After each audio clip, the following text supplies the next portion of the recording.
Hello, friends. Welcome to an educationist. The purpose of this particular channel is to provide free learning of various topics of academics as well as beyond academics. So that's why our motto is learn beyond boundaries. So there will be no such things.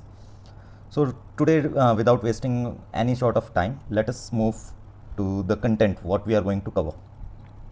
So today our first content of this video is based on class 9th chapter motion, and the presentation is made by me, which is an educationist.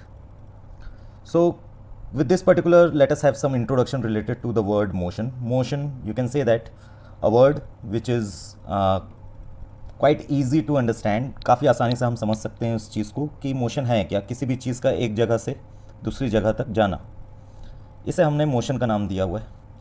पर क्या ये इतना ही है motion? तो काफ़ी सारे इसके insights होते हैं जिसके लिए हमें बहुत ज़रूरी है कि कुछ स्पेसिफाइड और टेक्निकल टर्म्स हम ईजी वे पे अंडरस्टैंड कर सकें। Let us move to the first which is position. तो आपको ये 4 पोजीशंस दिख रही होंगी, position A, B, C and D.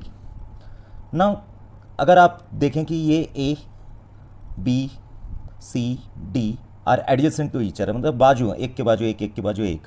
Similarly आप इसे रिलेट कर सकते हो कि आप 4 दोस्त बैठे हो किसी थिएटर में या मल्टीप्लेक्स में मूवी देखने के लिए, सारों की सीट्स एडजेसेंट हैं।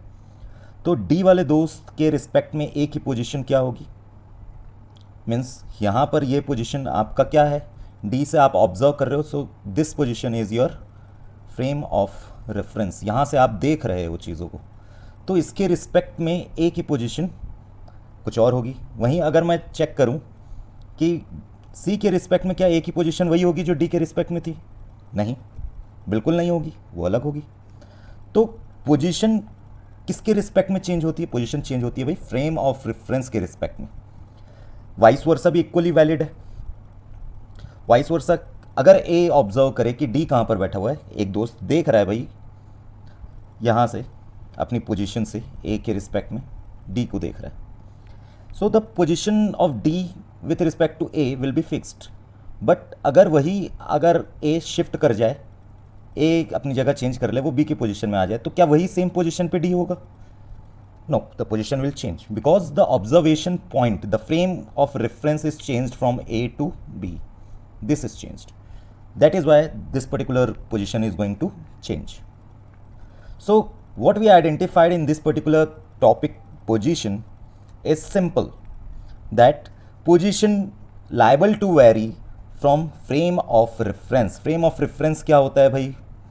फ्रेम ऑफ रेफरेंस वो फ्रेम होता है या वो पॉइंट होता है, रेफरेंस पॉइंट होता है जहाँ से हम चीज़ों को ऑब्जर्व करते हैं, हम देखते हैं जहाँ से चीज़ों को। अगर मैं ए से देखूंगा तो डी की पोजीशन फिक्स रहेगी, अगर मैं बी से देखूंगा तो डी की पोजीशन कुछ और होगी, सी से देखूंगा तो डी की पोजीशन कुछ और होगी। तो जहाँ से हम चीज़ों को देखते हैं वहाँ से आइडेंटिफाई हो जाता है कि फ्रेम ऑफ रेफरेंस उस पॉइंट से जहाँ से हम ऑब्जर्व कर रहे हैं चीज़ों को, राइट। सो जहाँ जिस पॉइंट से हम ऑब्जर्व करते हैं उस पॉइंट को हम कहते हैं reference point, right? Frame is combination of, you can say that 2 axis or 3 axis, 3-dimensional view पे. So that is what frame is. So I hope you understand what position is, because position is categorized into 2 basically sub parts, which is absolute position and relative position. अगर आपको ये 2 position समझ में नहीं आए, then it is quite difficult to understand motion. आपको motion समझने में काफ़ी दिक्कत होगी फिर। तो एब्सोल्यूट पोजीशन हम किसे कहते हैं, रिलेटिव पोजीशन हम किसे कहते हैं? Let us move to that particular part.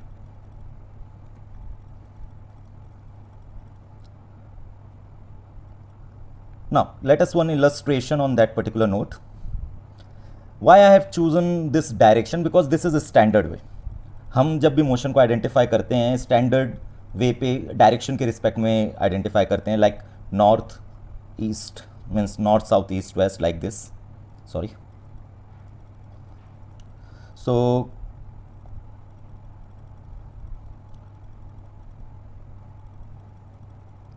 To understand this particular relative and absolute positions,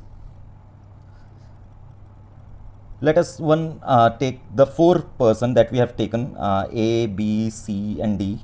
A is north, somewhere between north and east. B is somewhere between north and east. A is somewhere between north and west. And the position with respect to O we are talking about. With respect to O, A position is somewhere northwest. B position is somewhere northeast. D position somewhere east south. And C position is somewhere southwest. These are the position from, you can say that, O. But is it the same position with respect to A? If I am watching from this particular point A, this position will remain same? The simple answer is no. No, the position will not remain same, because when I have to watch the position of C from A, what I am observing that I have to see towards south. When I have to watch, जब मुझे देखना होगा B की position, तो मुझे किस direction पे देखना होगा? मुझे डायरेक्शन पे ईस्ट की तरफ देखना होगा, राइट। जब मुझे A से देखना होगा D की डायरेक्शन, तो मैं क्वाइट सेम डायरेक्शन पे ऑब्जर्व कर रहा हूँ. It will be same as this. So what I am observing, the point C, the person at C and person at B will have different direction other than the same aligned path traveling from origin, means the O point will be having the same direction. So the points changes when I switch my point of reference. पहले point of reference यहाँ से मैंने observe किया था O से, this is my point of reference और reference point you can say that, और उसके बाद मैंने उसे switch कर दिया A पे, like this. So with this particular illustration what we identified that from whenever it is from a fixed point O, so this is called absolute position of the ABCD, absolute positions. And when we are observing from individual points like A, B, C, D to the others, then this is relative points because they are liable to change, right? So in other words, you can have the understanding that position of particular point can vary with different points and such position are called as relative position. मतलब आपने देखा कि A से जब मैं C की तरफ देख रहा था तो वो वेरी कर गया जब मैं O से C की तरफ देख रहा था उसके कंपैरिजन. तो ये जो चेंज लाइबिलिटी है, चेंज होने की टेंडेंसी है, ये रिलेटिव पोजीशन को डिफाइन करती है. मतलब एक जगह से चीज़ों को ऑब्जर्व करने से या डिफरेंट पोजीशन से ऑब्जर्व करने से उसकी डिफरेंट लोकेशन से ऑब्जर्व करने से उसकी पोजीशन चेंज हो जाती है. सो उसे हम कहते हैं रिलेटिव पोजीशन. और एक ऐसा position you can say that absolute position जहाँ से आप चीज़ों को ऑब्जर्व करते हो तो उस डायरेक्शन पे जनरली वो चेंज नहीं होती या पोजीशन वो चेंज नहीं होती. हमने जैसे देखा कि चाहे मैं बी को यहाँ पर प्लेस कर दूँ somewhere here, somewhere here, somewhere here, if I'll switch the B, but it from the origin it will always mark in the direction of northeast, in this direction. It is not liable to change throughout the plane. इस plane में इसकी position कहीं पर भी change नहीं होगी. So this is called as absolute position. Now two important note you need to identify in this particular case, that we can take any point as absolute but we need not to change that particular point. यहाँ पर हमने origin लिया है as an absolute. आप इसको कभी भी change नहीं कर सकते वंस यू हैव टेकन. आप एब्सोल्यूट ए को भी ले सकते थे लेकिन उसके बाद आपको चेंज करने की ज़रूरत नहीं. Once you have taken the opt the absolute position you have to stick to that, right. Second important is direction as well as distance, both is required to know the position. Direction as well as the distance. मतलब देखो भाई, direction यहाँ से यहाँ जाने के लिए ये डायरेक्शन ज़रूरी है विच इज़ ईस्ट, और कितना डिस्टेंस यहाँ से यहाँ उसने कवर किया ये पोजीशन को डिटरमाइन करती है. So position is determined by direction as well as distance. Direction and distance, ये दो चीज़ पोजीशन को डिटरमाइन करती है. आई होप ये the difference between absolute and relative position is absolutely clear to everyone. So एक एग्जांपल लेते हैं.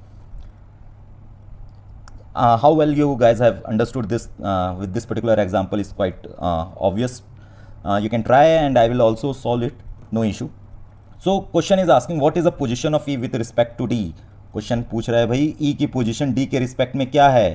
सो क्लियरली यहाँ पर दिख रहा है कि डी से जब मैं ई की तरफ जाऊँगा which is towards west, so I can write 4 metre towards west, this is the position with respect to D. इधर जाऊंगा तो ये कौन सी पोजीशन है, सवाल ये उठता है, ये है relative position.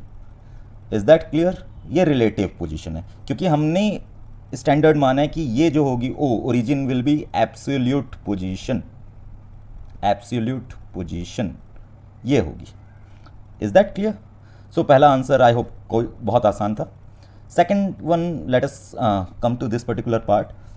What is the position of O with respect to B? O की पोजीशन B के रिस्पेक्ट में क्या होगी, मतलब ये पूछा जा रहा है, राइट तो आपको दिख रहा है कि ये एक इक्विलैटरल ट्रायंगल बना रहा है, सॉरी ये एक ट्रायंगल बना रहा है। यहाँ पर ये साइड है 4 मीटर, ये साइड है 3 मीटर, तो ये जो हाइपोटेनस आएगी ये आएगी 5 मीटर। और 5 मीटर किस डायरेक्शन में हो, टूवर्ड्स साउथ वेस्ट। ये दिख रहा है आपको, इस डायरेक्शन में ट्रेवल कर रहा है which is south west. So we can write 5 metre south west direction, this will be the position. और अगर बी की पोजिशन ओ के रिस्पेक्ट में पूछा जाता तो क्या होती, so in that particular case it will be in this direction, 5 metre same magnitude but the direction will be north east. I hope you are getting. So the other three questions will be based on your homework. You try to understand this particular thing. I hope this particular topic is clear to everyone. What is position, what is relative position, what is absolute position, how we identify the things in this particular case. So I hope you enjoyed this particular video. If you like the video, then please subscribe the channel, like the videos, and please share it so that maximum can benefited from this particular video. So I hope you do that, share it. Have a wonderful day ahead. Thank you very much. We will be meeting in our next video. Thank you very much.